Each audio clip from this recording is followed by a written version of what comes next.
Tonight, something has shifted, and it is not simply what Russia did or said. In the last hours, the change has been in what did not follow. The expected surge of public reaction from Washington and NATO never fully arrived. That measured quiet is not empty. It is a signal, and in a confrontation defined by escalation and tests of resolve, signals matter as much as moves. Silence can be restraint, but it can also be strategic ambiguity, a way to control the pace while forcing the other side to guess. And when great powers start guessing, the margin for miscalculation narrows fast. In the days leading up to this moment, Russia carried out actions and issued statements that immediately raised escalation concerns across diplomatic and security circles. These developments were reported by major international outlets as serious enough to warrant close monitoring, particularly because they followed a pattern of intensified pressure rather than isolated incidents. The substance of Russia's moves was clear, but their timing and framing suggested an effort to test thresholds rather than cross an unmistakable red line. Washington and NATO responded, but in a notably controlled manner. Official statements acknowledged the situation and reaffirmed existing positions on deterrence, alliance commitments, and regional stability. What was absent was just as striking. There were no emergency press conferences signaling a shift in posture. No new language redefining red lines. No immediate announcements of additional measures designed to dominate the news cycle.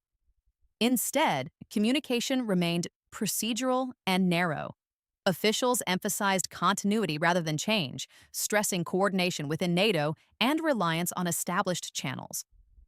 The tone avoided personalization, avoided escalation, and avoided framing the situation as a decisive turning point, even as political pressure mounted domestically and among allies. From a purely factual standpoint, nothing was ignored. The events were recognized and the baseline policy remained intact. But the response stopped short of escalation in both language and presentation. This created a pause, one that is unusual precisely because similar moments in the past have often produced louder, faster signaling. That gap between action and reaction is the foundation of the current uncertainty. Because in confrontations at this level, facts establish the scene, but responses shape the trajectory. What makes this moment stand out is not the scale of Russia's move alone, but how it fits against established patterns of response. In previous confrontations that approached similar thresholds, Washington and NATO have often moved quickly to define the situation publicly. Language was sharpened, red lines were clarified, and escalation was framed as conditional but explicit. That pattern served a purpose. It reduced ambiguity by signaling where limits were understood to lie. This time, that pattern was disrupted. The response did not redefine thresholds or elevate the confrontation rhetorically. Instead, it held firmly to existing formulations, even as circumstances shifted. That choice suggests a deliberate effort to avoid transforming a test into a turning point. By refusing to label the moment as exceptional, Washington and NATO may be attempting to deny it the strategic weight Russia could be seeking. The difference matters because thresholds are not only crossed by actions, they are crossed by recognition. When a move is publicly treated as a watershed, it hardens expectations on both sides. By contrast, treating it as part of a continuum preserves flexibility. But flexibility comes at a cost. It blurs where lines actually are. This is the tension defining the current phase. The response aims to prevent escalation by refusing to elevate the moment. Yet in doing so, it introduces uncertainty about how much pressure can be applied before a line is finally acknowledged. That uncertainty is precisely where strategic risk accumulates.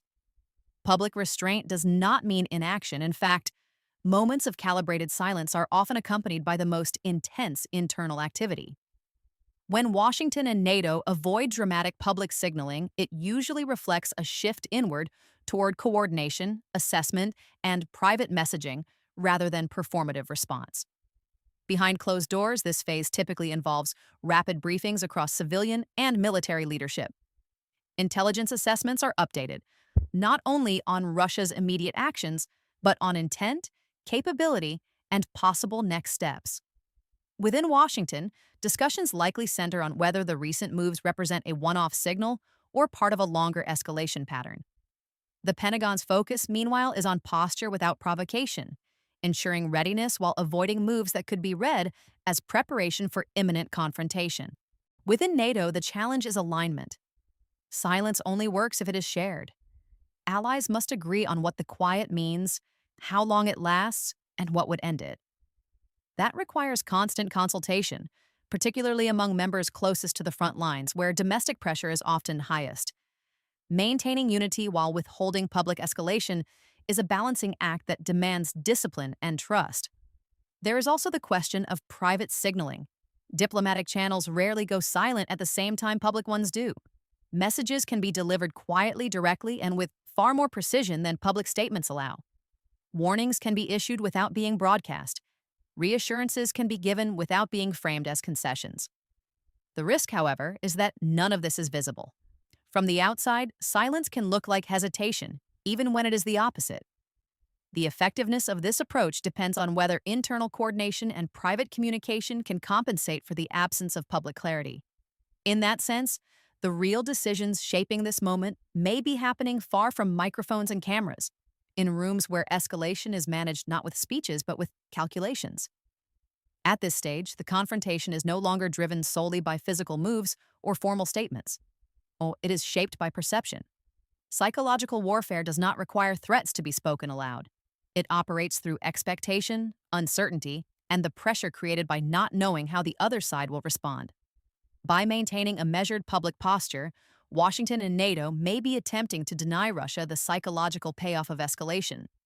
Loud condemnation and dramatic signaling can validate an adversary's sense that it has forced a reaction. Silence, by contrast, withholds that validation. It can suggest control rather than alarm, discipline rather than impulse. But psychological signaling cuts both ways.